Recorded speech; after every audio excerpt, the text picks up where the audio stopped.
Bonjour à tous, ceci est une démonstration pour vous montrer comment on peut créer une application desktop avec Zojo en quelques minutes. En l'occurrence, nous allons créer un client Facebook Messenger. Donc on choisit un type de projet desktop.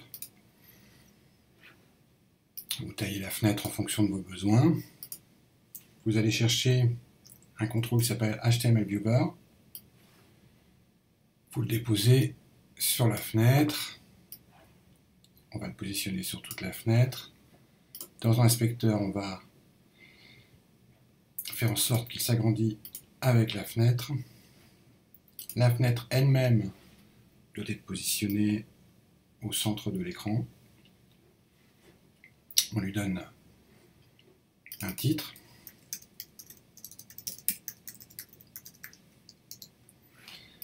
Notre HTML Viewer, on va lui ajouter un événement qui va être open, c'est-à-dire du code qui va s'exécuter à partir du moment où le contrôle est ouvert. En l'occurrence, il va s'agir de load URL.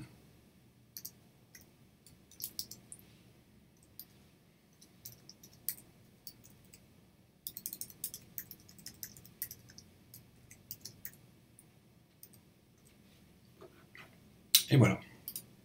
Nous allons tester si l'application fonctionne.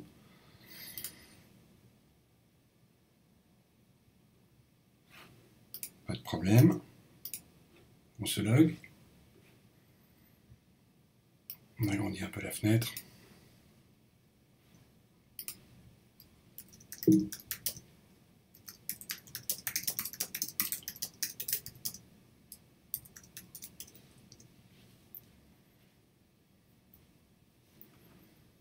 Et vous voyez qu'on dispose au sein d'une application desktop de la version web de Messenger.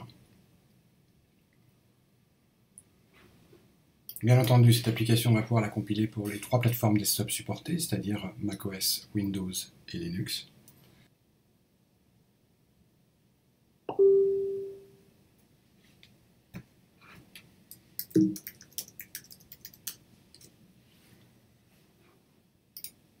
Et on ferme. Donc on revient dans notre projet initial, on sait que ça fonctionne en mode debug sur macOS. On va maintenant générer des applications. Donc on va générer une application macOS, une Windows et une Linux. On va bien entendu leur donner un nom.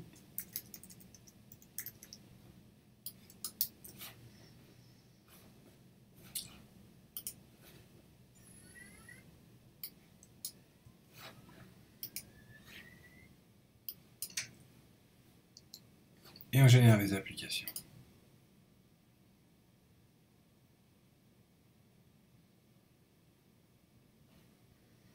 Donc on se retrouve bien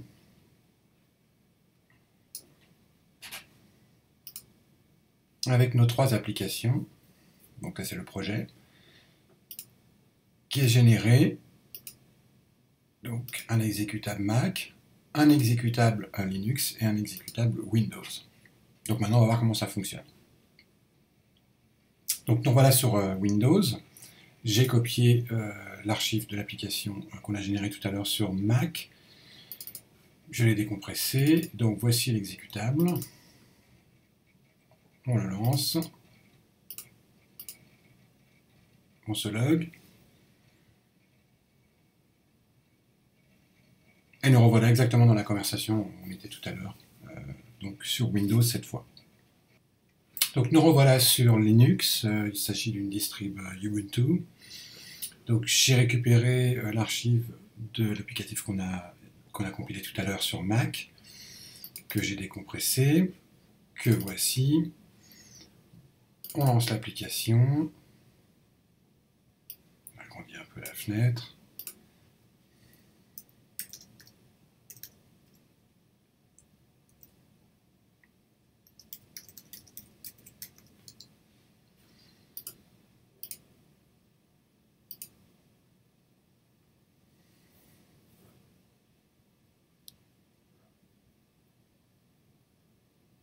Et bien entendu, on se retrouve dans la même conversation dans laquelle nous étions tout à l'heure, à la fois sur Windows et à la fois auparavant sur Mac. Voilà, donc le même applicatif, créé avec une ligne de code, en moins de 3 minutes, générés sur les 3 plateformes desktop du marché.